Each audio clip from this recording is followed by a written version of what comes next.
Berjumpa lagi dalam permenungan edisi Jumat 22 Oktober 2021 dalam pekan ke-29 masa biasa.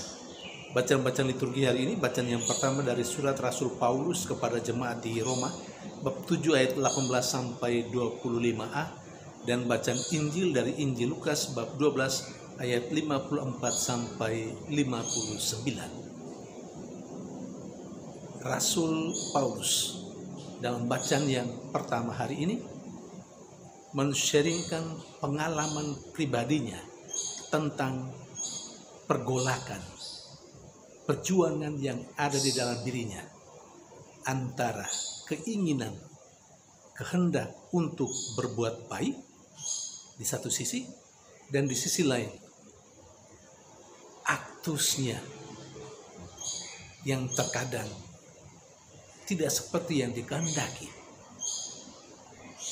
Konkretnya, Rasul Paulus ingin berbuat baik, ada kemauan, ada kehendak, tetapi sampai saatnya dalam tindakan konkret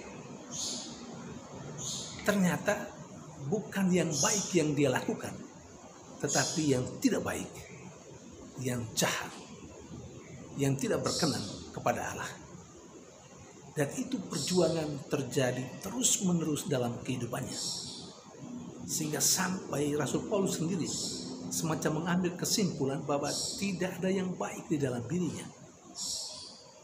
Saudari dan saudara yang terkasih, walaupun demikian, Rasul Paulus mempertanyakan kehidupannya.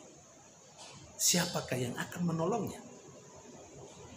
Ternyata Yesuslah yang menjadi penolongnya melalui rohnya.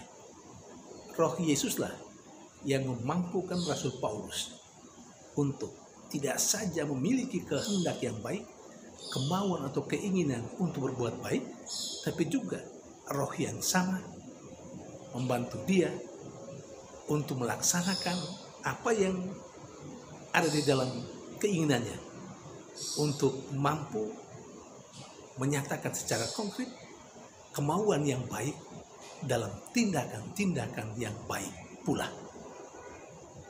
Saudari dan saudara yang terkasih, saya kira pengalaman Paulus juga menjadi pengalaman kita.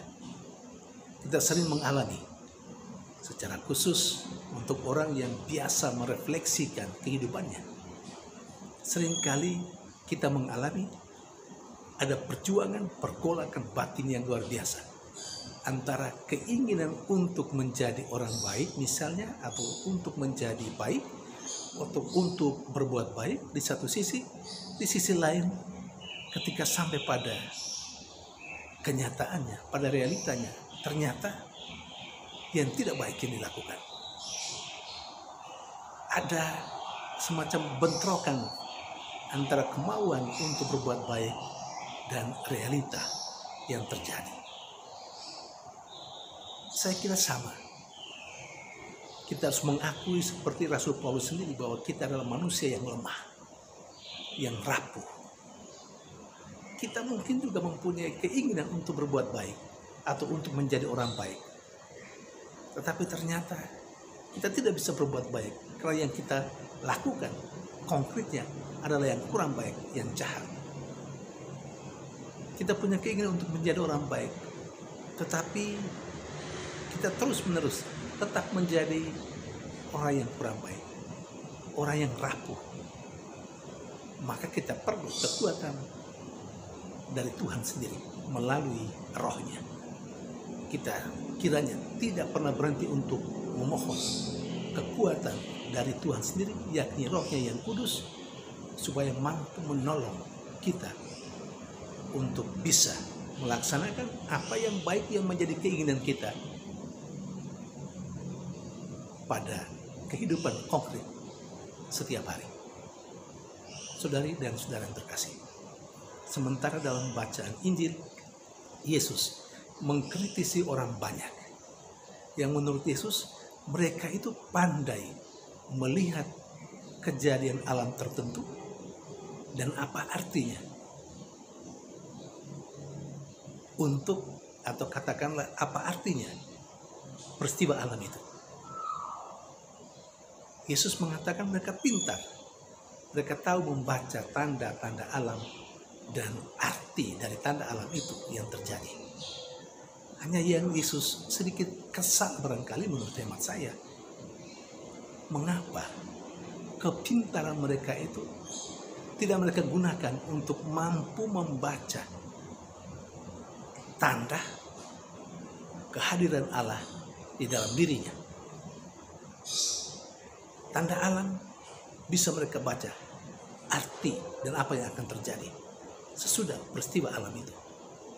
Mengapa kehadiran Yesus tidak mampu mereka baca sebagai ungkapan konkret tanda nyata kehadiran Allah dalam kehidupan manusia? Saudari dan saudara yang terkasih, saya kira kita juga sama. Kita agaknya pintar pula membaca tanda-tanda alam yang terjadi di sekitar kita. Ketika alam seperti ini, kita sudah tahu nanti akan terjadi angin atau hujan dan lain sebagainya. Kita diminta juga menggunakan kepintaran kita itu untuk membaca tanda kehadiran Allah dalam diri sesama kita atau dalam diri siapapun yang berkehendak baik untuk membangun kehidupan kita menjadi lebih baik, atau tanda kehadiran Allah melalui setiap peristiwa kehidupan kita. Bahkan yang paling konkret, tanda kehadiran Allah misalnya melalui sakramen-sakramen gereja ini, terutama sakramen Ekaristi. Di sana kita berjumpa dengan Allah yang sungguh mengasihi kita, memberikan tubuh dan darahnya untuk kehidupan kita. Allah yang ada dalam diri Yesus Kristus. Dalam sakramen pertobatan misalnya, di sana kita secara konkret sakramental kita berhadapan dengan Allah yang berbelas kasih, yang selalu mengampuni dosa dan salah kita, dan terus dan lain sebagainya. Kita harus bisa membaca kehadiran Allah melalui apapun yang ada di sekitar kita. Tuhan memberkati.